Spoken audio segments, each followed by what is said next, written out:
वज़ीर इत्तलात पंजाब अज़मा बुखारी ने वज़ीर आला खैबर पख्तूनख्वा अली अमीन गंडापुर पर तंज करते हुए कहा कि बेचारे फसाद ग्रुप वालों के साथ मोए मोए हो गया। समाजी राब्ते की वेबसाइट पर पैगाम में अज़मा बुखारी ने लिखा कि गंडापुर एक बार फिर पंजाब में दाखिल ना हो सके। अली अमीन गंडापुर ने सरकारी वसाइल को आग लगाकर गुंडागर्दी की और सर पटक पटक कर वापस लौट गए। ये कमाल है वज़ीर आला पंजाब का।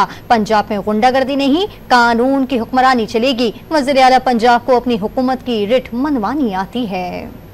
वज़ीर इत्तलात पंजाब अज़मा बुखारी ने वज़ीर आला खैबर पख्तूनख्वा अली अमीन गंडापुर पर तंज करते हुए कहा कि बेचारे फसाद ग्रुप वालों के साथ मोए मोए हो गया। समाजी राब्ते की वेबसाइट पर पैगाम में अज़मा बुखारी ने लिखा कि गंडापुर एक बार फिर पंजाब में दाखिल ना हो सके। अली अमीन गंडापुर ने सरकारी वसाइल को आग लगाकर गुंडागर्दी की और सर पटक पटक कर वापस लौट गए। ये कमाल है वज़ीर आला पंजाब का। पंजाब में गुंडागर्दी नहीं, कानून की हुक्मरानी चलेगी। वज़ीर आला पंजाब को अपनी हुकूमत की रिट मनवानी आती है।